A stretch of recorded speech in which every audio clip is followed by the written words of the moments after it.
Alright, boys and girls, today we're going to be getting our new phoneme, which is S.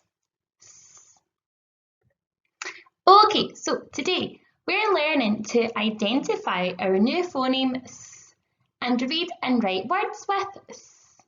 And to be successful, what will we need to do? Well, we need to identify the letters that make this sound. And as you can see here, the two letters are S and E.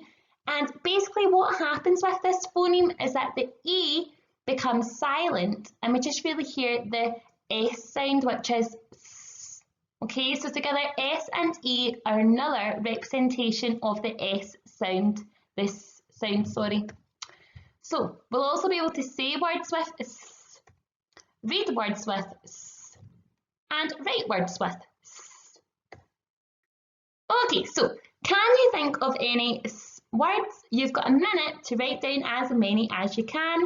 I'll have a go at the same time and we'll see how you got on at the end. Okay, so 3, 2, 1, go. How many can you write down? If you didn't already have a jotter and paper, boys and girls, then you could go back and press pause and start the timer again, okay, just in case you didn't have it ready. So how many can I think of? Okay, I've got one. Can't think of any more.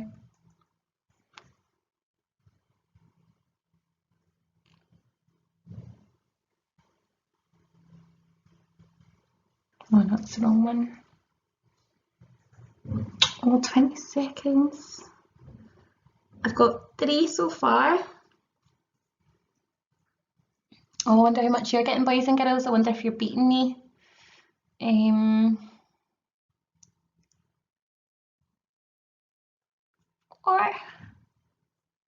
Oh, 5 seconds left.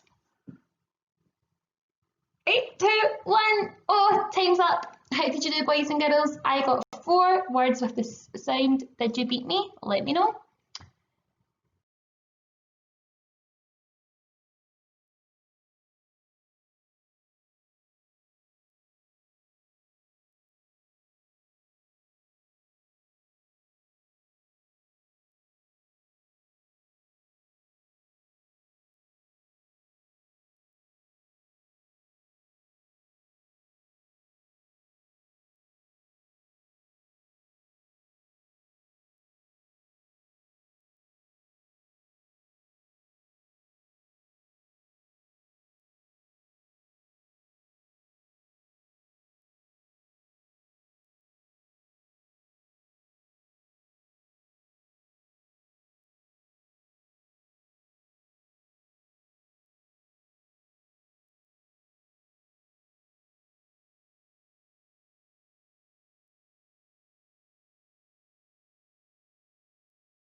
So let's have a look at our phoneme story then to see if we can find any representations of S within the story.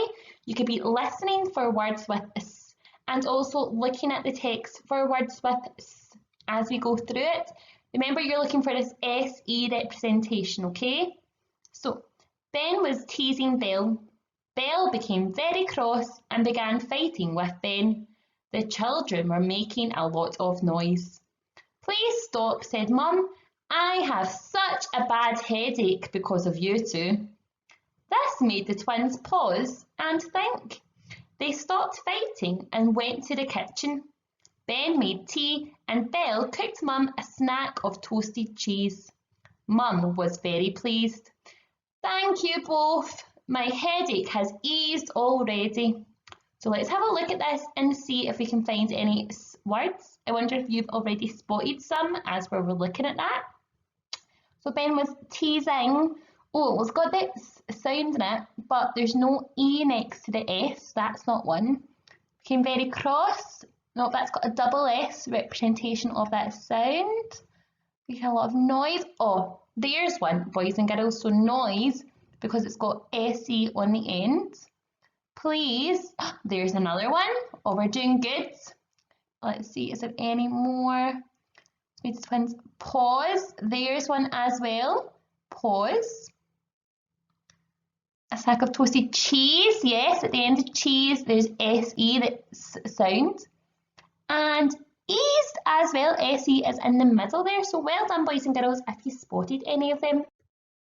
So here are some words. We've got cheese, tease, if you tease your friend, noise, please, pause, cheese, and eased. Now, boys and girls, what I hope you notice is that this representation is almost always found at the end. There's only one word here where it's not found at the end, okay? So it's always found at the end of words, the SE representation of the sound. So we're now going to go on to look at our common words. And this week we've got 5 common words. And I wonder if you can immediately identify any of these. If you do, well done. But we're going to have a look at these together, remembering that we're thinking about which strategies we can use to help us read and spell these common words. So the first word, let's see if we can use our phoneme knowledge to sound this one out. So b-a-k, b-a-k, back. Okay, well done if you got that as well. Let's try phoneme knowledge again of this next word, b-a-erd. Bird. Oh, that will help us sound that out and to spell that as well. This next one, add. Now, we need to remember for add that if we sounded that out, we would just think that there was an add. But here, the d sound is made up of 2 D's. So you need to remember that on the end of add, there is 2 D's on the end of add. Alright, so you need to add another D on the end. So don't forget that, that's a handy wee trick. The next one is between. Okay, now I can see a word within a word there. I wonder if you can, boys and girls. Can you spot it? The word bet is there. And it also has the word we there as well, so like the wee girl. So bet, we, n. Okay? So you can use your knowledge of words that you already know to spell between. And finally, the last word is world. Now, this is quite a tricky word, boys and girls. You need to see that there's a word hiding within this word. Can you spot it? The word or is hiding in world, okay? So even though it sounds a wee bit like there's an or an I in there, it's actually an O. And it almost looks like the shape of planet Earth. Okay, so you have to remember that in world, the word or is in there, and a big circle for the shape of planet Earth is in there as well because it's an O. Alright, boys and girls, so those are your common words. Now, your word list altogether has got 10 words.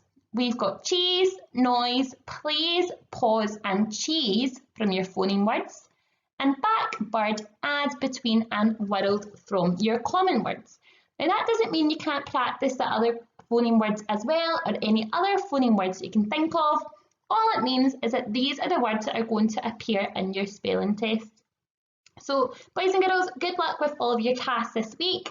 Don't forget there's a spelling test on Friday. Have fun, good luck, and you can ask us anything in the Ask the Teachers channel. Bye for now.